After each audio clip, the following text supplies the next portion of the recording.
Cool. I appreciate you taking the time, man. I follow your page on IG, PT Growth Academy, and I'm really like on board with everything you're doing. So thank you, Brian. How do you say your last name? Yeah, so it's Brian LeRiche. It's definitely not what it Brian. looks like. Oh yeah, I wasn't even gonna attempt. I know. I always tell people it's pronounced like it's spelled Lerish. Yeah. LeRiche. Easiest way.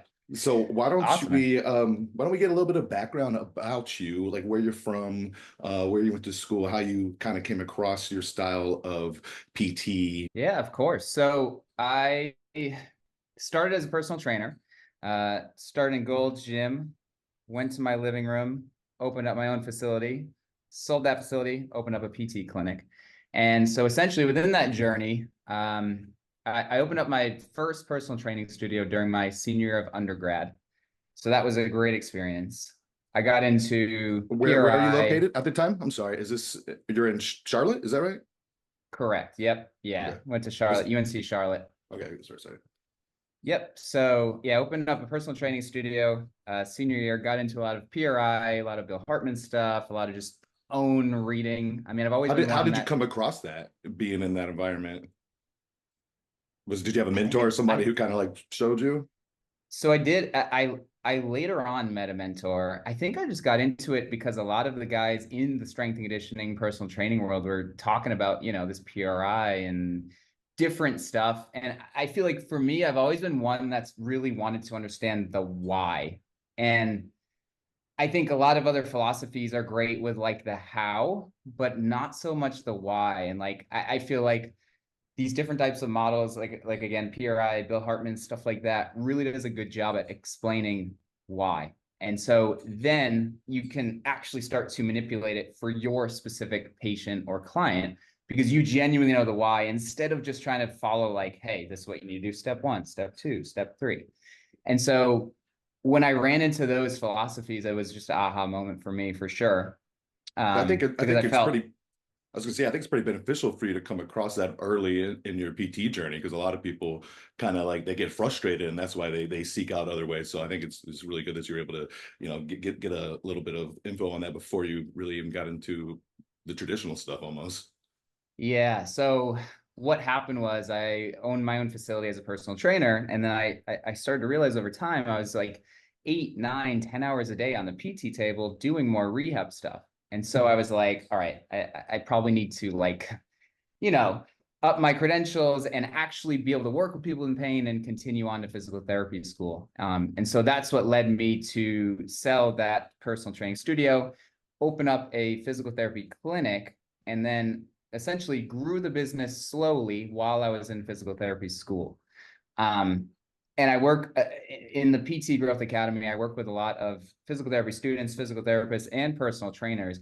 And one of the biggest things that they always ask about is like, how did you have the business while in school? And the main reason is to always try to set my future self up for success. And so whether that's building slowly, whether that's just it, I feel like a lot of people go to PT school and they're kind of like, I have to take a 3-year vacation. Like I can't do this. I can't do that. It's just school. And it's like, okay, but then you're going to graduate one day and then you're going to be like, oh shoot, like I had all this time to learn all these other skills or build the business or build whatever you want to get better at. And so I think it's just a great lesson for people that are in school that you still can do other stuff and your future self will thank you for it. And so fast forward, I then graduated and kind of went full steam ahead with physical therapy, and I'm in the cash-based world. So a little bit different compared to the typical insurance route. Yeah, I mean, I think things keep changing for the worse, right? If you're taking insurance. Yes. But let me ask you this. So you feel like you were kind of like ahead of the game or you had like cheat codes while you were in going through school, seeing as you kind of already had these more, I would say like comprehensive like models in mind?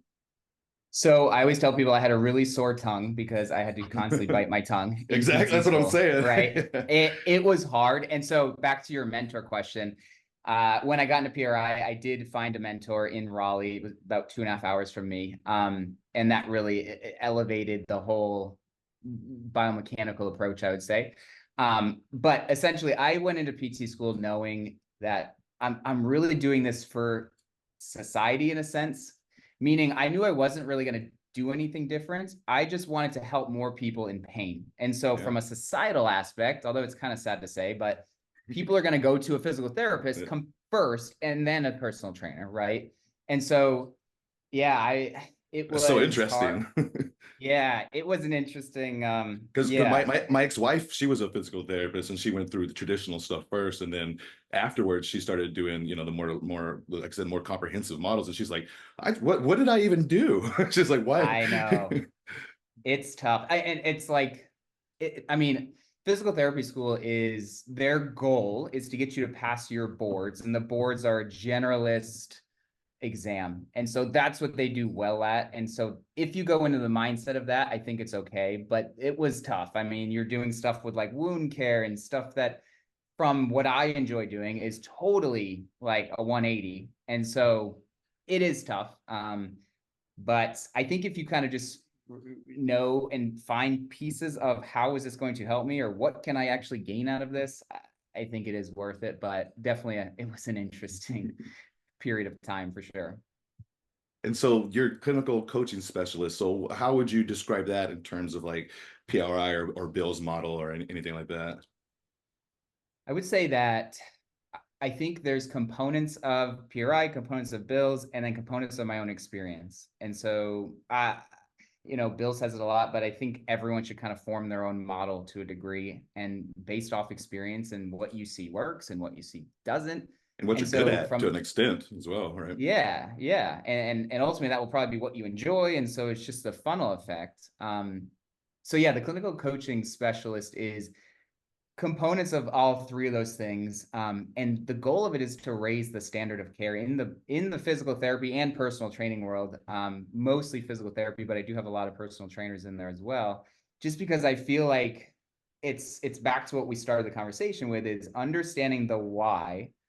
And to me, it teaches the course teaches a lot of principles. So it's like, when you're on your own, if you go through the course, it's like, I can apply this principle, but change it based on the structure of the person, or based on, what is actually going on with them, compared to just like, hey, follow step 1, 2, 3, 4, 5, 6, 7, 8, 9, 10.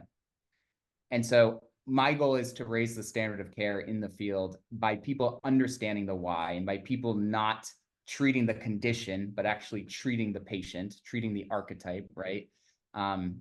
So we can get better results, right? And just not guess along. I just think PTs are notoriously burnt out, and it's because they follow these step 1, step 2, step 3. And it's like, if you just start to understand the why and go with that, it's like, not only are you going to get better results, but your fulfillment is going to go through the roof. Right. Because that's part of the burnout, is like you do these things and sometimes you get the result and then sometimes you don't. And it's like, okay, what am I doing? Like you said, it's a lot of times it's not looking at the full picture of like the deeper levels of it. And so you mentioned kind of archetypes. So is that something that you take into account a lot, like individual structure? I know some systems really do, some not so much. I do, from just a global perspective, and then kind of work your way in and see really what's going on. The best way I like to describe it is, ultimately there are kind of like two archetypes in the world when it comes to the human body. And the way I explain it to a lot of patients that actually makes sense is, whether you know a lot about cars or not, if I say Lamborghini versus a two-door smart car, whether you know anything, you don't need to, certain pros and cons, certain expectations come into your head, right? So the Lamborghini is fast, fun to drive, terrible on gas, right? Pros and cons. It's expensive. That's another con, right? And then the two-door smart car is good on gas. That's a pro. It's probably more functional. It's not as fun to drive. It doesn't go fast. And so both archetypes, or both cars, have expectations based off their structure and their pros and cons. It's not necessarily good or bad. It's just, that's kind of what the expectation is. And so based off your anatomy and your structure, you're going to be predispositioned to being better at certain stuff versus not. And you can take it one step further to, like, if you think of a linebacker in football versus a quarterback, it's like they have different structures. And so you can start to expect certain things, but not confirm certain things until you actually are hands-on, see how they move, see how they breathe. But it's nice because then you can start to put more systems into play, because the human body, it's like, it's so complex. It can't just be like this one specific system and you can just follow it. There's always something going on. And so if you can just get a little bit more kind of keyed into what you should expect to see and then kind of pick out red flags, it just gives you a smoother path to follow, in my Yeah. opinion, and I guess in my experience. Yeah, definitely. If you really know what someone's structure is, you have an idea of where the conversations are going to lead to, especially if they're producing force. And when we say structure, are you meaning like infrasternal angle? Like what are we talking about exactly for the audience? Yeah, so infrasternal angle and just their overall pattern. Infrasternal angle is just the ISA is where that lower rib cage comes up and meets the xiphoid process. And a generalized statement can be the wider they are, typically the more forward center of mass and kind of extension they're going to be living in. And the more narrow, typically more posterior center of mass. And that's, again, the Lamborghini versus the smart car. And they're going to be good and bad at certain things based off the structure, because really you're following that structure to do everything from breathing, producing force, moving a certain way, changing direction.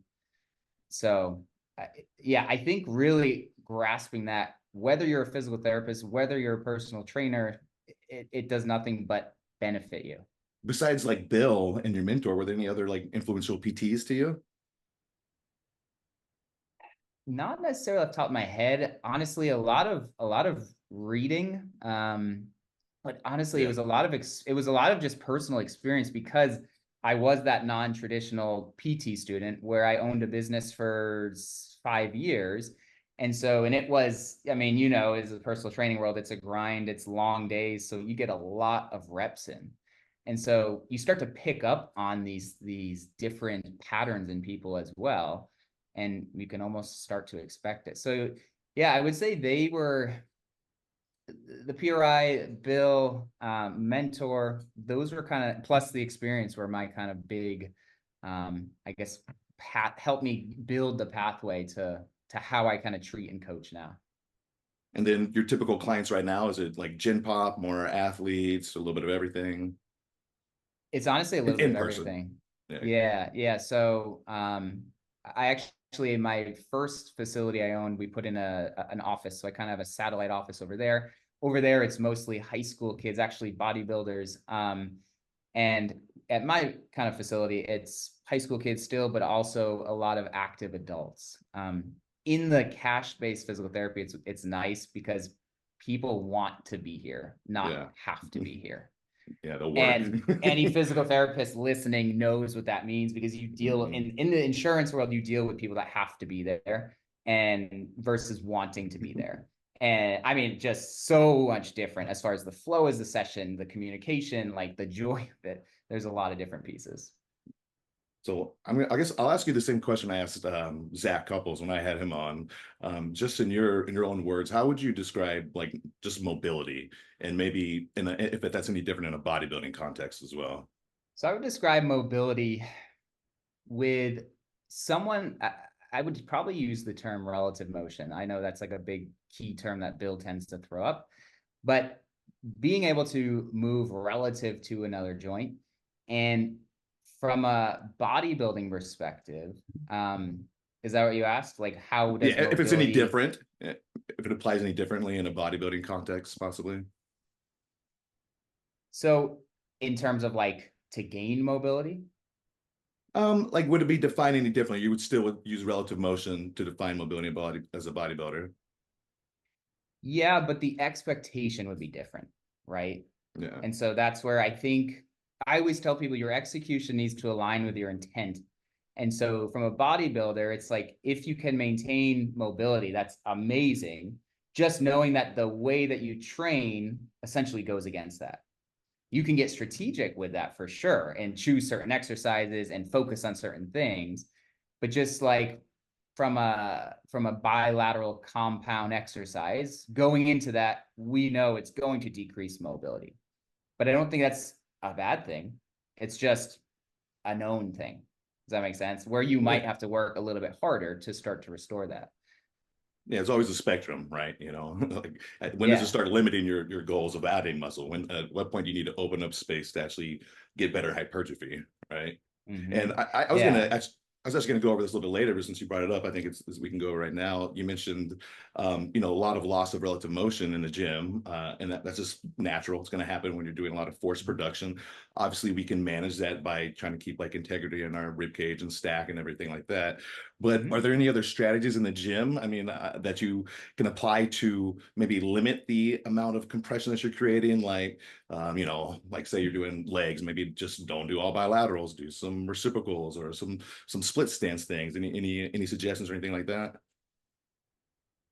What you said would be the easiest, right? That's like if you want to train hard, if you want to train for hypertrophy, but if you want to try to restore and maintain some sort of mobility, a unilateral exercise versus a bilateral, right? So the second we go to unilateral, we're compressing one side and expanding the other. So there's at least that aspect to it.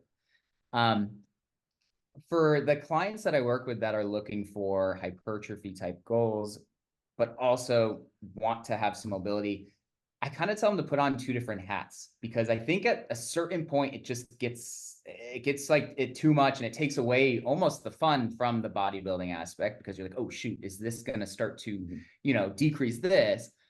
So I think there's a time and place. So yes, a unilateral versus bilateral, easiest by far. Obviously positions you can be in, like a half kneel versus a tall kneel versus standing, staggered stance, all these will come into play. But at a certain point, we're sacrificing that hypertrophy as well. Thinking of ways we can maximize that while still not. Because I think for like bodybuilders and powerlifters, especially powerlifters, like it's not. We just need an incremental little bit. Like a lot of times, they don't need a whole lot of relative motion. Well, and you take away, you start to gain too much motion in a power lifter standpoint, and you just decrease their performance, right? I mean, a lot of them need that stiffness. Yeah. So I tell people to put on two hats. I'm working with a guy right now that's a baseball athlete and a bodybuilder, and so there's this kind of disconnect, because you start to lose the ability to externally rotate, right? And so one of the key things I'm getting him aware of is exercise selection and position, like we talked about. Is he a pitcher? He's a pitcher and second base. So is he narrow? He's a narrow too? Actually, he's wide. He's wide, yeah. Okay. Yeah. A little more uncommon with pitchers. Yeah, for sure. But he's dealing with some pain, so that probably comes into play. But what like I said, exercise selection, position, but at a certain point, the first thing you need to ask yourself is, what is the goal of you being in the gym? Like, do you want to train to get better at baseball, or do you want to get better from a hypertrophy bodybuilding standpoint? And so getting really clear on the intent just makes it that much easier, because then you ultimately know where you need to go. And so you can, if his answer was baseball performance, you can start to sprinkle more things in from maintaining relative motion side. If it's bodybuilding, which his is, then we sprinkle more things in there, but it's more so just understanding and him understanding and having the awareness that I'm going to sacrifice some mobility training like this. I'm going to get stronger for sure, but I'm going to sacrifice. And so I think the biggest piece of advice I'd give is just really getting clear on the intent, because a lot of people aren't clear, and they want kind of both worlds, and you can have it to a degree. But I think if you get clear, then you ultimately know where you can put a little bit more emphasis on. So then you actually continue to reach your goal, compared to just not feeling as fulfilled in the gym. Is there like a certain like level of compression you're okay with? Like, does someone have to be like having pain, you think, or being like experiencing discomfort for them to need to focus on this kind of stuff? One of the phrases I always tell people that I'm talking about this with is like, it's not a problem until it's a problem, right? And so if you start to experience pain, it's like we probably need to start peeling some things back. First thing I would do is, again, I know I keep repeating it, but looking at exercise position, how you're doing things, just to see if we can at least not change a ton. I personally don't like throwing in 20 different things at one time. It's like, let's peel one thing back and see if we can, like, hey, just change this to a unilateral, and are we good? And if they come back and they're not, it's like, okay, we need to peel that back. Maybe that is too much. And so I think what I typically go to is, if it's a problem, we do want to start peeling it back, but not to the point where you have so many variables in that you don't actually know what actually gave you the benefit that you're looking for. So if you have, say we have someone who's like a force producer, like a, bodybuilder, and Mhm. they're not experiencing like terrible pain, they get the occasional little limitation. Are you doing like a lot of breath work before the session, or is that separate from it? And then you do some like positional drills, or you like if there's someone who's producing force, is it more beneficial in your opinion to go straight to like loaded suitcase carries or things that can create space through that kind of method? What are your thoughts on that? Yeah. So like for the guy I'm working with, he's dealing with pain, but he is kind of in the bodybuilder aspect. And so my rehab approach is definitely dealing with things that has a more fitness related to it. I do like to sprinkle on breathing. I think when it comes to breathing, I think a really important aspect is to make sure that the person actually understands why it's important, or else it sounds like the dumbest thing in the world, I right? It's know. like, Why why don't am you I tell doing us? these I for? know.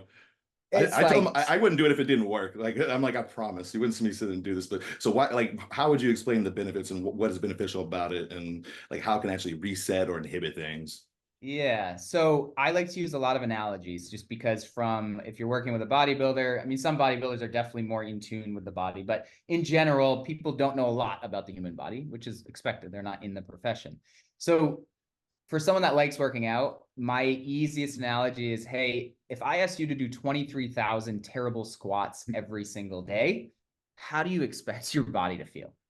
And they typically will say awful, like my back would hurt. It's like, okay, so your diaphragm contracts over 23,000 times per day. And if you are in this position that's not allowing it to do it, and it's making your back work, your neck work, then all these other things start coming in. So if we can start to correct this, we can start to work towards other things. And so that usually works, and people start to understand that. And then I always like to tell people that there's kind of like this underlying hierarchy, and we could kind of expect that getting air is probably the number one thing the brain cares about, which is why we start to see all these crazy breathing patterns. But those breathing patterns are helping them breathe. So it's like, hey, if we can just get this breathing right, the top of the chain, it's like now we can start to like go after that low back pain. But like right now, your back is helping you breathe. So like our brain kind of won't recognize that. And so the squat analogy and kind of this hierarchy tends to get people to really understand it. And then the next part is actually showing them, right? It's like, hey, let's do 2 breaths. Let's see. And, rechecking internal rotation. They have full range of motion. And again, not to look like Houdini to them, but just to show them like, hey, like you're actually not as tight as you Yeah. think.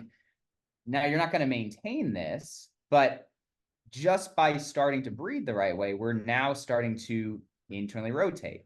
And by the way, internal rotation is how you produce power.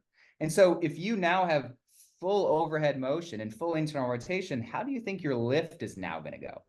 Right? Like we have access to it. And um, so breathing for sure, I definitely like to do with people as long as they understand the intent. If they don't, it looks like a waste of time for them, and they're probably not going to do it right.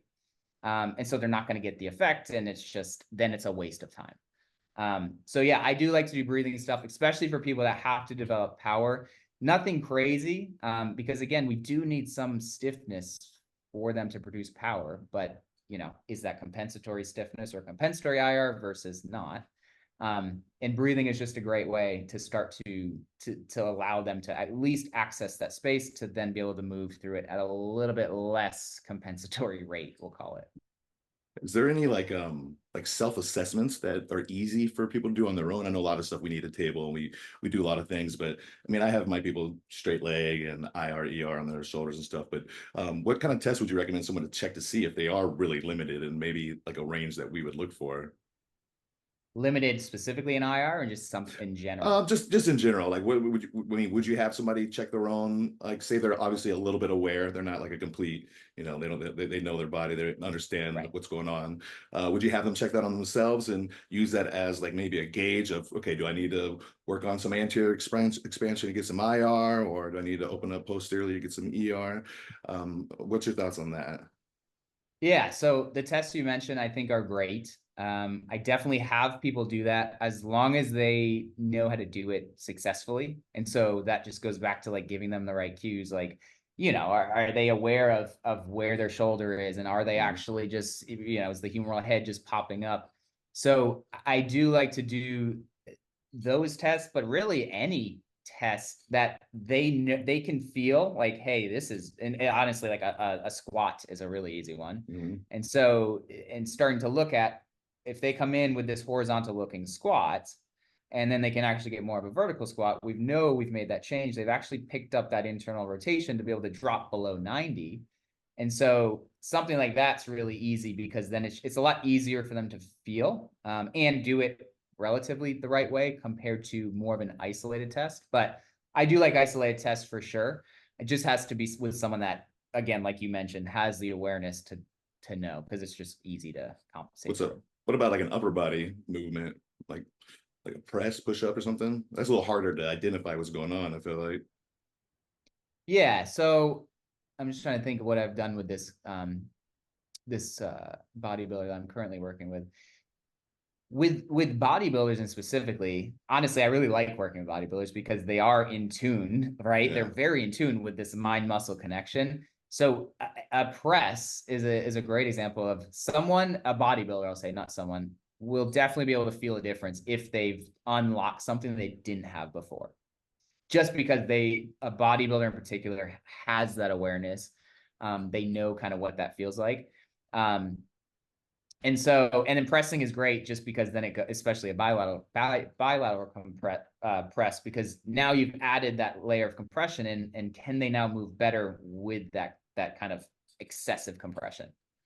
What's interesting too, I mean, they could feel something like anywhere along that kinetic chain. You know, maybe it's the wrist that feels wonky, or something in the hand, or the elbow. But a lot of times, if we fix, the rib cage and things, that'll go away.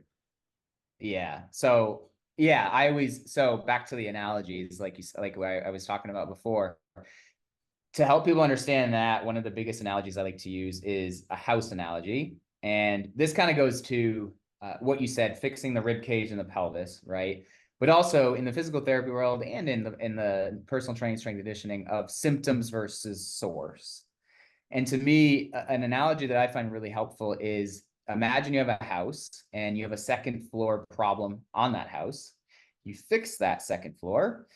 A week later, that problem comes back. You fix it. A week later, it comes back, and you go through this constant problem solution, problem solution. At a certain point, you're going to start asking different questions, right? And you're going to be like, maybe this isn't a second floor problem. And when you actually start to strip away the first floor, and start to recognize that maybe the foundation under the ground is cracked or faulty or leaning or something, the cool part is when you fix the foundation, the second floor problem goes away instantly, because it was never a second floor problem. And in the human body, as you kind of just alluded to, we have two foundations, the pelvis and the rib cage. And so when you fix those, the first floor, the legs, the second floor, the arms, tends to really clear up. And so fixing the foundation always fixes the symptom, but fixing the symptom doesn't always fix the foundation. Yeah, exactly. And so again, just from a bang for your buck, if you're thinking warm up from a bodybuilder side of things, it's like, your bang for your buck is going to be working on the foundation, working on pelvis and rib cage expansion, compression, rotation.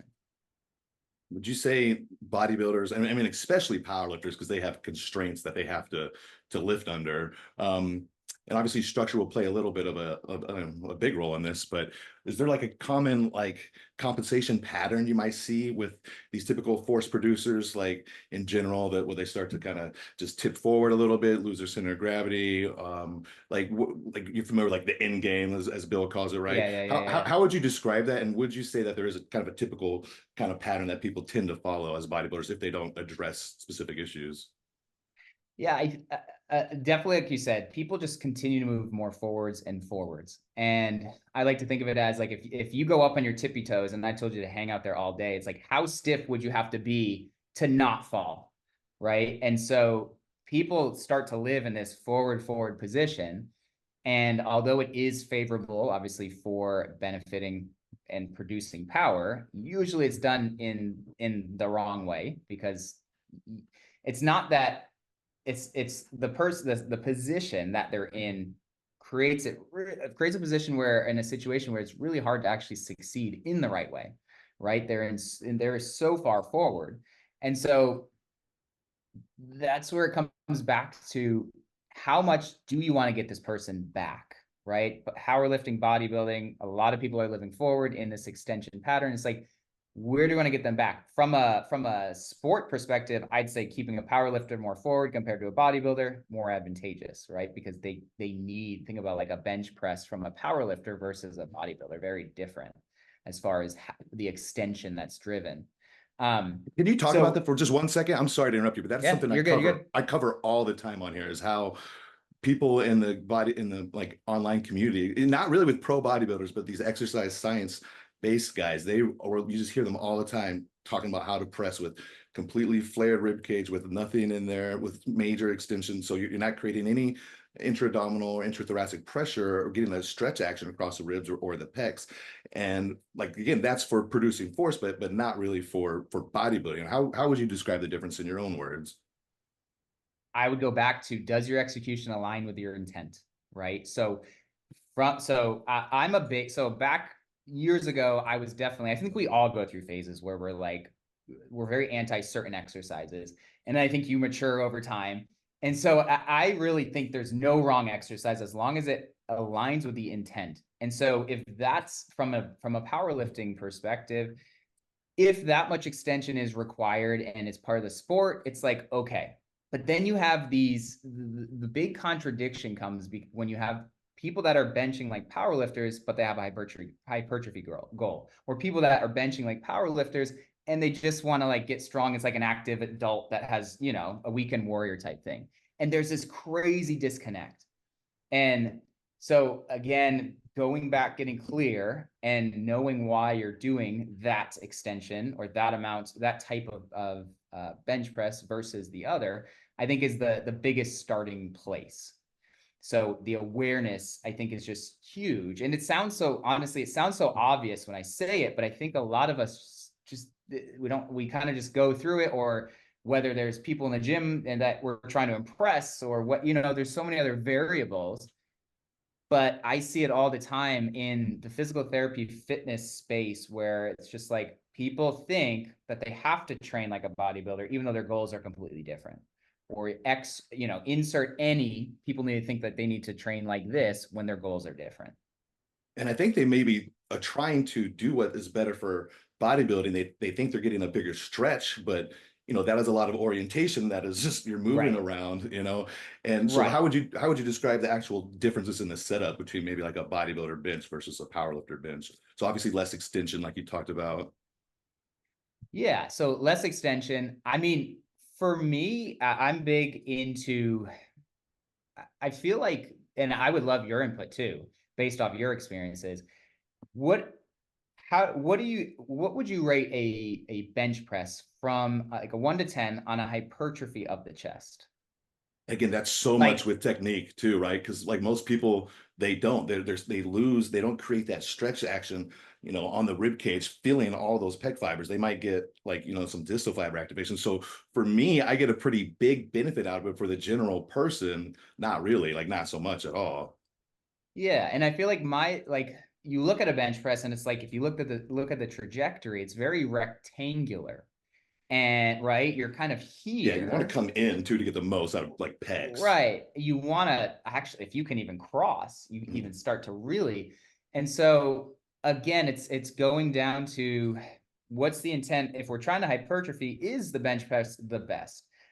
It depends on the person, A lot right? of people will Like do you, like the lengthened, like maybe like the 3/4 or the half, and just kind of get it under the lengthen range too. That was a real common like bodybuilding tool forever that everyone talked like shit on, and now like there's new studies that say that's good, and so now the exercise yeah, science nerds are like, oh, this is great. yeah. So yeah, for me, from a hypertrophy standpoint, I feel like going more triangular, getting a full cross, Oh, yeah. going back in a triangle. Because if you think about it, a triangle gets narrow at the top and gets wide at the bottom. And so that gives you the stretch that we're looking for from the hypertrophy changes. And it gives you that kind of full cross to get the actual full contraction. Whereas something like a bench or a machine that holds you in this like rectangular, again, this is just me talking about feeling, but like experience and feeling myself. But I feel like I feel better in the gym kind of training more triangular versus rectangular. Yeah, it's just more of a press, like a general press. You're not going to get as much out of the pecs for sure as you would on some other Hmm. machine or even dumbbells. And we talked about like using the different setup to press and how kind of like powerlifters tend to have this extension patterning. How would you say that plays into aesthetics? Because that's something I try to get across to people is obviously the style of PT stuff and just having the awareness of this kind of stuff when you're training is going to help prevent injuries. But I think it can actually really improve one's aesthetics, right? Because if we think of PRI terms, right, most powerlifters are going to be pretty full-blown pec pattern, right? They're going to just be Hmm. full-blown walking around extension, knees pointed outward. And that's a totally different look. You're not going to really see the fibrous in the pecs. A lot of lateral delts are going to be missing and lats.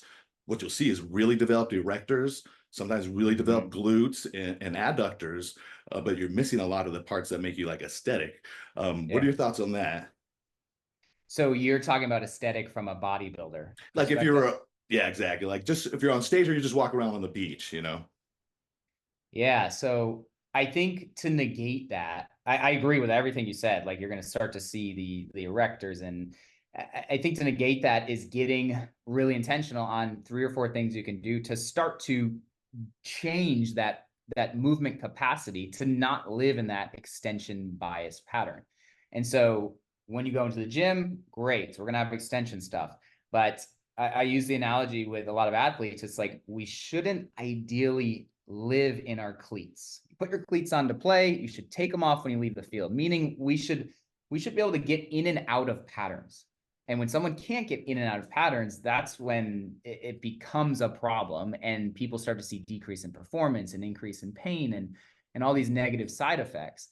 And so being able to get out of those patterns to increase your movement variability, increase your movement capacity, will help you on that aesthetic side because you're not stuck, like you said, at the beach, like in this extended pattern, you're not stuck in that position. You actually have the ability to get in and out. Does that make sense?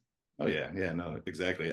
It's so like some people will credit their genetics, like, oh, I just have bad genetics. And I'm looking at the training and I'm like, I can just see, tension going all over the connective tissues, all over the whole Yeah. system, but not directly to what we want. So I'm sorry. So we were talking about bodybuilders falling forward. And then at a certain point, once your center of gravity goes really far forward, do we start to turn, or was that more dependent on archetype? Yeah, so it definitely depends on the archetype. I mean, you will start to turn more and more, and eventually you're just so locked up. But it's like someone that is the more forward you are, the less motion you're gonna have. And I think we were talking about kind of like power lifters, they're gonna need to be on that end. But back to what we were just saying, it's like, do you want to live there? Maybe, maybe not. I think it depends, is it your job? Are you doing it professionally or are you doing it as a hobby?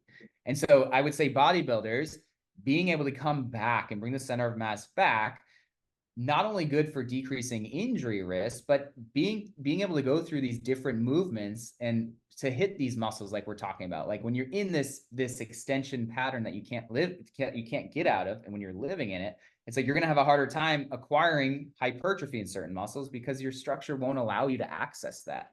So I think that's a good kind of tying in piece to what we were just talking about. Yeah, definitely. And like, so certain people, they're going to tend to turn a little earlier, but in general, I would say most people, there's some combination, right? They're going to be pretty extended, but in general be lateralized to the right. Of course, it can happen the other way in certain occasions, but not usually. And Right. so say I have somebody who's kind of really here, but they've got like, they've turned so far, they've got like no internal rotation on their left side. They don't even have fake internal rotation. Their feet are pointed out. How soon do you go into like getting out of that side, or do you try to pull them back more first? Because I've heard different So the approaches to that.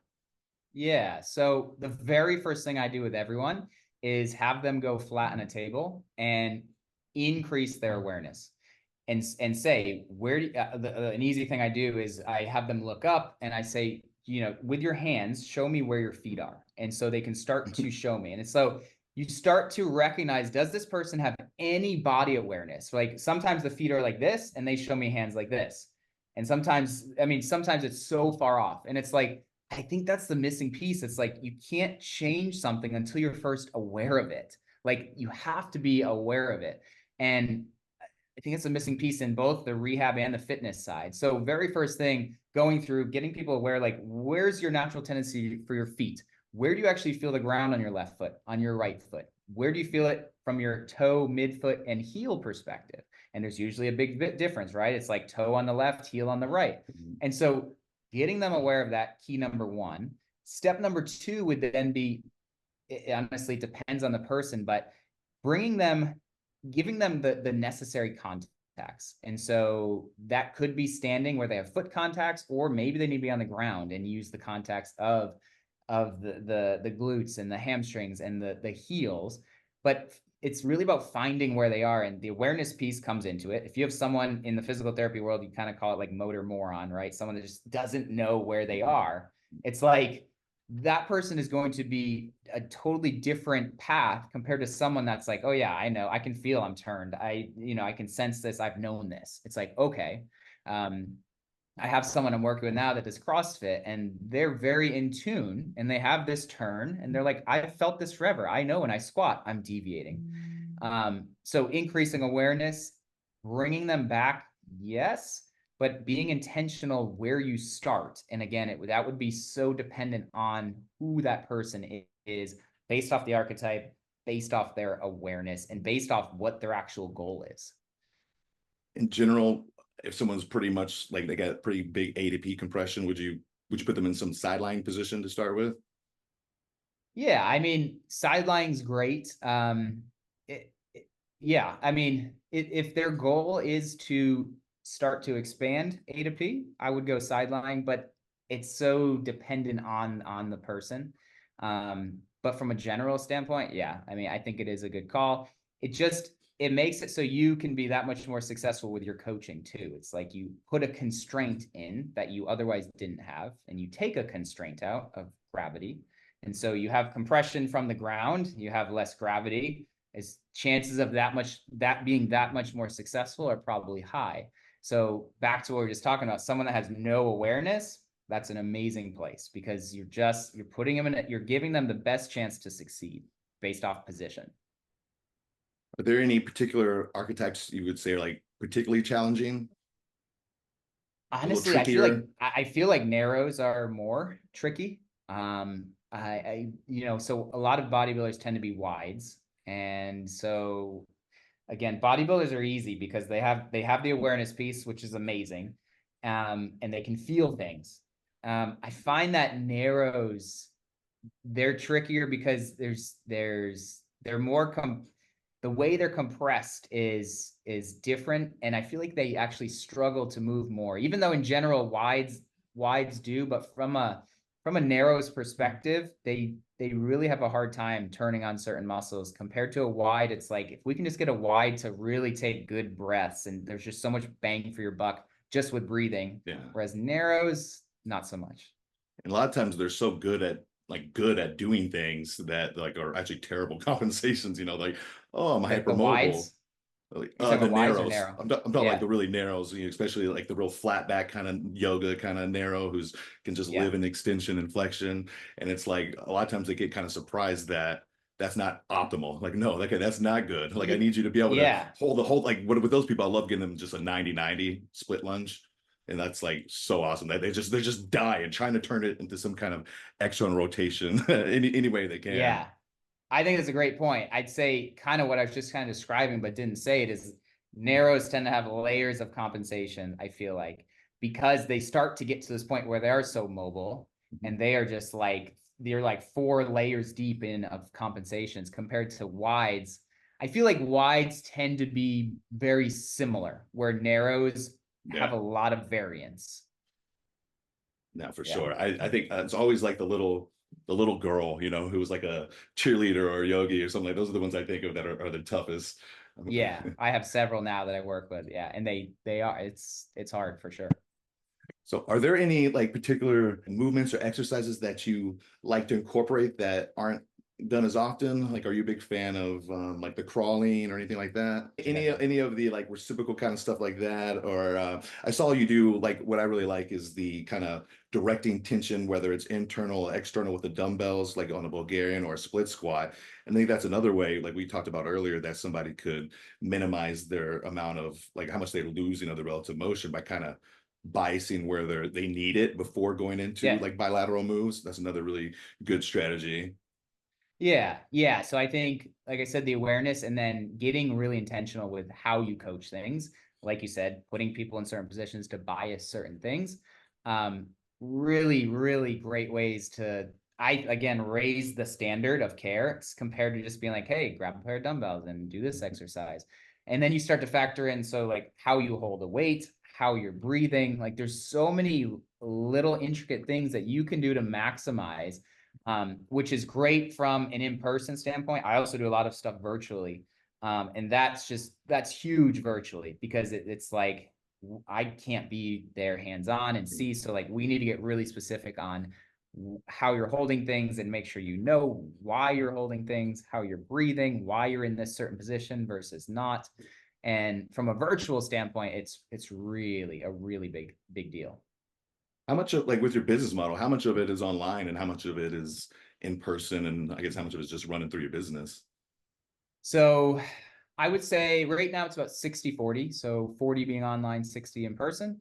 40 is the clinical coaching specialist course, in addition to virtual clients. And the power of the internet virtually is across the world. So working with people in Germany and London and Portugal and Italy. So it's great. And it's great to see a lot of people are into this, and there's a common theme, and that common theme is like, I went here and this, I went to this doctor and they just said do this stretch, right?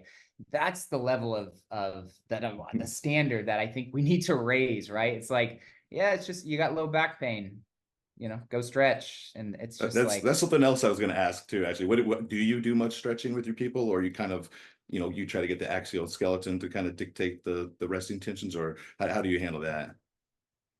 yeah, I definitely lean towards more the axial skeleton route.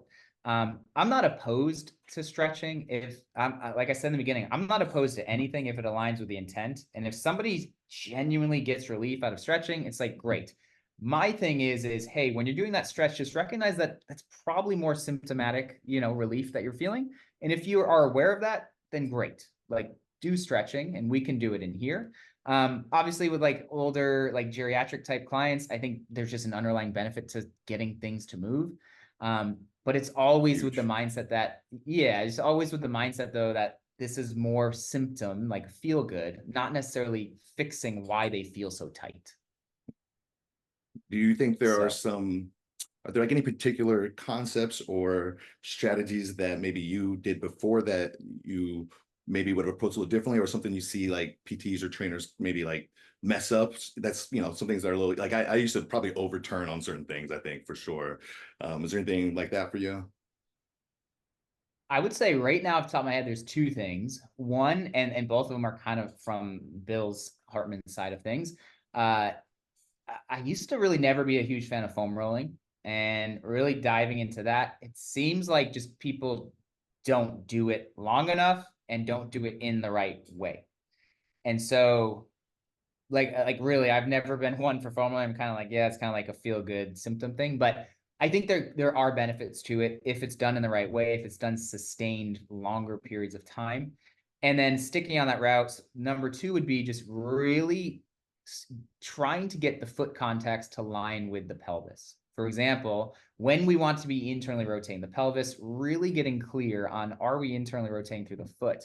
Um, I've always been cognizant and known it's important, but now I'm at the level of like, we need to take shoes off. We need to we need you to feel this.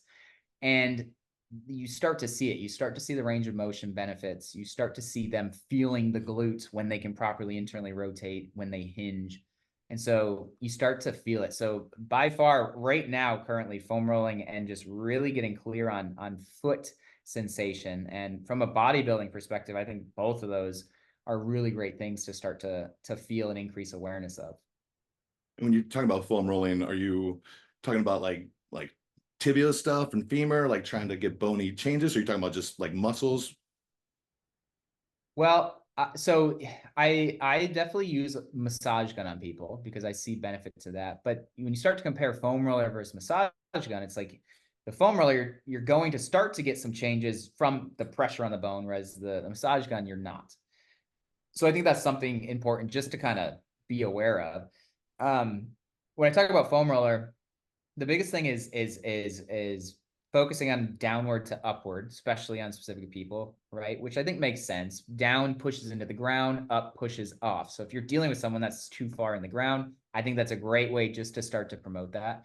And then going after other muscles, I'd say anterior tibialis being one that I typically never really cared about. You feel like you don't really think about it, but it tends to be a big player, especially getting someone to be able to control their foot. If someone had that anterior tibialis that is just locked up, it's going to be really hard, right? And so the caveat to all that is doing that and then moving into that, right? It's like they have pressure in an anterior tibialis that's so loaded and locked on because their body is so far forward, it's telling them to. So point being is don't just foam roll and then think you're good. It's like foam roll and then learn how to move into different exercises to start to learn that. It's kind of like riding a bike. It's like once you learn how to ride a bike, you could take 5 years off from a bike and come back, but it just there's a process you need to learn to ride a bike, and same with the human body. When we keep talking about like shifting your center of gravity back, what are some of your preferred ways to do that? You like to use the wedges or like more of a split stance, or are you doing like positional stuff against the wall or a ground? Again, obviously it's going to depend, but if we're talking about a bodybuilding context. Yeah, so by far from a bodybuilding context, the easiest is a wedge, right, or slant board, right, shifting that center of mass back. Do you like support Heels. or against a wall or just no support with like a kettlebell or something? So yeah, it depends, right? So if you have someone that, if you're just doing an awareness drill, holding and getting them to come back. If you want to start Yeah. doing squats, have an anterior load, right? Um, Other than that, it's like we've kind of talked about in the beginning, getting people to learn how to stack the pelvis and rib cage, right? Very foundational. But that would be the same phenomenon and same kind of analogy that we talked about with breathing. It's like someone needs to learn why that's important, or else it seems pointless, right? It's like, I don't want to do this pelvic tilt crap, you know?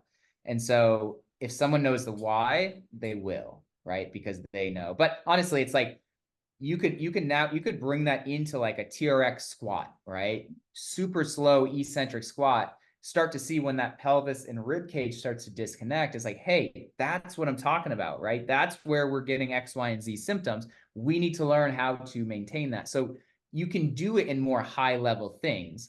And the way to do that is to work what I always call annoyingly slow. Like tell people they need to Yeah. move annoyingly slow, where it is literally annoying. Like you are moving so slow. So you can actually start to feel these things when you start to go into that extension pattern, if that's something you're trying to improve on. So if someone was starting to kind of lose their pelvis at on like a wedge squat with TRX, would you have them like hold and just take some breaths right there? What's a strategy they could do? First thing would be, sorry, it sounds like a broken record. Are they aware that that's happening? Right. Yeah. That's number one. I am honestly kind of saying it a lot. So hopefully people that watch this Yeah. just like drive the That's importance of it. everything. It's like, it's so you just can get so much out of it, because I feel like people, when they see that, they think they need to coach something or change something. It's like, no, first, is that person aware? Because they might not even be aware. And once they are, they can actually correct it. And like, Mhm. you're good. Well, you'll And feel it. so A lot of times you'll feel if you have that stack, you create everything in alignment, you'll feel the tension differently. So a lot of times that registers with people. And that's kind of one way I can get them to buy in is they'll feel more in the muscle. Like, okay. Yeah. Yeah. So yeah, but so yeah, are they aware of it? And then from there, it's like going through certain stuff. Like, okay, where do you feel on your foot pressure? Where are you? And they're like, oh yeah, like my toes are like gripping. It's like, okay, bring that back a little bit. And that's going to start to allow them to tuck the tailbone a little bit more, to create more of a vertical squat. Again, if that's what you're going for. And so yeah, getting clear, where are we at our feet? Adding in a wedge for sure. That always helps. But I would just say slow things down. There's so much value to slowing things down, um, for these high level athletes or bodybuilders, for them to truly learn the mechanics and learn when the compensation's happening. Like we've continued to say, bodybuilders have great awareness. So I think it's such an easy move that can be used in this space. Yeah, we talked about foot contacts, and in general, we're talking mainly like the tripod. And if it's, I mean, you don't go so far as like if it's an ER based movement, think about these foot contacts, or do you do that? I usually just say the So first med head and inner heel, you know. yeah, so I would say one, it depends, right? But two, it I think a lot of people do really well with understanding timing. And so what I mean is, like I like to do a golfer's lift or like a single leg deadlift with a foam roller in between the knee and the wall, and help them to learn. Actually, I have a pelvis here. Help them to learn as they're starting to turn. We need to start to create a twist to start to find pronation, internal rotation, because that's the big thing. Is a lot of people, they'll be in this kind of externally rotated position and be so flat and pronated. So there's this massive disconnect. So it's like, okay, I need you to counterclockwise give me a little bit of a spin, and as you start to come forward, I need you to feel the clockwise spin of the tibia, that foot kind of moving clockwise and flattening into the ground, because we want it to be flat. A lot of people are fearful of like a flat pronated foot, right? It's like the duck feet, but it's like we need it, but it also, we need it at the right time. So to answer your question, it kind of depends on what the goal is for the person, but I have found really good benefits from mobility, from a mobility aspect, really syncing up the timing. And the cool thing is, especially with bodybuilders, you could do this a couple times and they'd get it, you Yeah, know? And so like the time spent would be well worth it, because they would be able to start to replicate it in other things. Um, but it's got to be really hands-on, and for them to be very confident on knowing when is the wrong and right time for that pronation to occur. But in general, a lot of people have that timing messed up, and it's a big key to unlock. And once you unlock it, it's like, wow, like pain goes away, mobility increases, they feel things they've never felt. So yeah, the timing aspect is huge. and that awareness you talk about, I think that's the biggest factor in making sure stuff doesn't go haywire. It's like, and especially Yeah. as we get fatigued or you get heavier, it's like, and like we talk about feet and head position. People think about that, and I've talked about ribs all the time, but it's little things like if you're on like I was doing a little lean forward hack squat, and I know my compensations. I'm gonna tend to start to rotate my pelvis to the right, you know, and so I'm like, okay, I got to feel those SI contacts the same on each side. So I think that's another good contact that people can use on the ground or anytime your back is against something if you're doing legs that not a lot of people think about. Mm-hmm. Yeah, for sure. For sure. Yeah. Speaking of rotations, like a lot of people, I'll use a door analogy I think is really helpful for people to understand when it comes to like the biomechanics of the pelvis. Um, like a pelvis that's internally rotated, I say that the door is kind of open, and an externally rotated pelvis is more closed. So locked door, unlocked door. And if you went and stood on a door and squatted down a locked door, you're actually going to move vertical, right? Because the door is locked. And that's because the muscles are acting as a locked door. Conversely, someone that squats horizontally, if you unlock the door, there's no constraint there. So as they go, they continue to move horizontally because the door is unlocked. So I think from a biomechanical standpoint, and people wanting to like understand why they're moving a certain way, I think it's really helpful to understand, is the door locked or is it unlocked? Because we're always moving towards what's expanded, and so, and where we have the space to do so. And so you can't move through a locked door, you can move through an unlocked door, and the pelvis starts to create the shape and the ability to move in that way, whether it be horizontal unlocked or vertical locked. um, that's one of the key things in the course, like an analogy I use, that's a big aha moment for people to like just simplify like what they're looking at. Yeah, I mean, this kind of stuff is so interesting, right? Because we can always like it's never ending. You're always learning so For much, and sure. it For builds on so sure. much. I wanted to ask one more thing. Yeah. In regards to like posing, how would you say, how much of an impact would you say? Like, obviously, the more space you can move into, the better for posing, the way you can present. How would you describe the benefits towards this kind of PT and this style of training for just presenting your physique on stage? Well, yeah, I mean, there's a lot of poses where you have to like factor in that rotational component. And if you can't rotate, it's going to be really hard. Obviously, you can kind of do the exaggeration where you rotate, extend really far back and try to rotate. Can't do it. When you flex forward, you can. And so, yeah, it's huge. And so breathing, awareness, position, three big things that we can start to do to improve the ability to rotate. But if that's something that's part of what you're doing, your sport such as bodybuilding, it's a huge thing. I'd say it's more important than like straight up stretching. I mean, Oh you yeah. are going to stretch when you improve your ability to rotate, you're going to be more mobile, right? And so, honestly, going back to one of your first questions about mobility, maybe that's a good answer, right? It's like trying to restore rotation, because if you can actually rotate, I doubt you're going to have mobility issues, right? And so the problem is most people, when they practice rotation, they do it the wrong way, right? They orient the whole thing, right? So that's a different story. But yeah, having the ability to rotate because you can breathe, because you can acquire certain positions, two huge things when it comes to mobility, but also posing. Yeah, you just get so many more options. It's like a lot of guys, they can only do a pose to one side, and like maybe it would look Yeah. better on the other side if they could actually access that.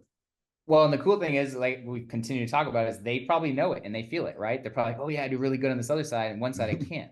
Yeah, for sure. What would you say are some of the main causes of like some of these changes not sticking? You know, obviously we have people that, you know, make really good changes, and sometimes we just got to load them and you know, train them in that position, get them to breathe while they're doing work, and it'll stick a little bit. And then sometimes, no matter what, it tends to go away. So, in your experience, what have been some of the those mitigating factors from keeping it holding itself together? In regards to like mobility, moving better, all Yeah, like those things. say you're getting someone to be about where they need to be, and then you know, like whether I got a lady who's got you know, pin in her ankle on her foot, you know, so it's like that foot contact, obviously always a difficult issue to get down there. So that's going to throw a lot of things. And I know, I mean, it could, like obviously with PRI, they go into the teeth and the eyes and things like that. What are some of the main things you Right. see, like clenching or something like that? Yeah, so I like to use number scales as a way to start to understand people. And that is, if you have 0 to 10, and you have someone that's a 6 versus someone that's a 4, and the goal is 10, it's like I kind of identify the 4 as being more patterned, right? So like I say patterned in quotation marks, meaning they have more layers of compensation. And so that at least starts to create expectation on timing, right? Like I expect this person. And so from a pattern standpoint, I'm talking about just, you know, an ISA that doesn't move, someone that is extremely immobile, right? There's possible pain. There's just different components that kind of make someone patterned. So getting clear on expectations is one thing, right? Like this person, not so bad. Like they're going to kind of clear up quick. Um, Honestly, I'd say going back to understanding what the goal is. If the back to, and you can think about the person I'm working with, baseball, bodybuilding, it's like if we want to get there quicker, if we want to get there more long term, we need to sprinkle some stuff on that's a little bit more in this kind of world. If we want that bodybuilding world, we kind of go at it knowing that it might not stick, but we're at least like trying to maintain stuff, but it's going to be a little bit longer of a journey. From like a workout standpoint, I think people can get away with a lot by getting really intentional with their warm-ups, right? And finding like I always say like three key things, because in the physical therapy world, they're notoriously known for like giving like 20 things. And it's like, I don't have time to do all this, but like three key things that really make an impact. And usually it comes down to some sort of breathing, some sort of center of mass shift back. And that could be something as simple as like a deep squat on a heels elevated with TRX, right? Something simple. And then something that has some sort of rotation component. It could be active hip rotation or passive. Um, those three kind of key things go so far from a generalized standpoint. Obviously, being specific is going to get you there faster. But from a generalized standpoint, if someone can get intentional, when I say intentional, meaning they know why they're doing it, they know what actual kind of little tweak they need because of their structure, it can go a long ways for someone that's dealing with like, I can't get out of this. Like this is a constant kind of thing. Awesome, man. Appreciate it so much. Is there anything you want to put out there on your course? Is it like it's just online? Is it like a go at your pace kind of thing, or is it like a weekly kind of thing like Connors, or how's it set up? Yeah, so you can kind of learn more about kind of what we're talking about at PT Growth Academy on Instagram. The course is called Clinical Coaching Specialist, and it's mostly geared for physical therapists, physical therapy students, but really it's kind of geared towards personal trainers and strength conditioning coaches as well. There's a handful of personal trainers in it right now. It's completely online, self-paced, and comes with lifetime access. And so it's nice because someone can take their time. I add things over time, so you kind of keep gaining more and more stuff. But yeah, it's the goal of it is to raise the standard, and I think raising the standard is getting more intentional with why we're doing what we're doing. And to me, and to what I have found from my own work and my experience, it's a lot of these things, like understanding different archetypes, understanding how to coach exercise in a way that's specific to the structure, not just the condition, and then really understanding from a programming aspect, how do we continue this long term depending on what the individual goal is. And as a trainer, I mean, as a PT, it's pretty obvious how that'll, be good for your business. You get the direct results. But as a PT, I mean, this is the kind of stuff that allows me to like charge a lot more. Someone that comes in and they've got some significant limitation, and you can like fix it just by doing a couple breath things. They immediately feel, movement that's been bugging them for like their whole life. Oh, that's actually like a lot better. Like you can really bit value. Also, Yeah. you're keeping them from going out and having to go get PT elsewhere. A lot of times, you can nip something in the Yeah. bud and not lose your client. Yeah. And ultimately, it shows that you care, right? And it's Yeah. like people in the personal training world, people in the physical therapy world, well, a lot in the physical therapy world, they've gone and had an experience where someone didn't care. And so, Yeah. like, you now care about them, but not only that, you're getting results. And so that's like the lethal weapon, right? Where it's like you're getting results, but you care. You care because you're understanding why they moved a certain way, and that person has been trying to figure it out forever. Like every person I talk with, they're like, I've been trying to figure this out. Like I feel a certain way, but I don't know why, and I've tried so many things, it doesn't work. Mhm. And so when you can start to give answers because you care, and then you get results, it's great, obviously from a business side of things, but it's great from a fulfilling aspect as well. That a lot of people neglect in the personal training space, the physical therapy world. It's a grind, it's a service, right? And so if you are grinding every day and not being fulfilled, what's the point, Yeah. Yeah, so exactly. And it it's makes it so huge. much more like it's funner because you're thinking, you know what I mean? You're not Yeah, just programming and like literally. like basic stuff, like you're problem solving as you go. So it's, I really think this model is awesome for trainers. Even if you're not a trainer, I think just knowing this kind of stuff, knowing where you should kind of bias things is really valuable. So I think your PT page, Yeah, your on IG is awesome. So definitely I check that appreciate it. out. Yeah. Yeah, Thank you yeah, so much because for your at the end time, of man. yeah, I was gonna say at the end of the day, like you can't work out if you're hurt. And so Yeah. all these things are really it's injury prevention. Because if Or you can start to or learn, to your huh? point, like maybe you're not hurt, but maybe you're scaling it back too, because you can Yeah, feel like you might, so you can't grow and build muscle that way either. So yeah, exactly right. yeah, yeah. Yeah. So yeah, it's good stuff. It's a fun, like you said, it's a fun world to be in. It makes it more meaningful.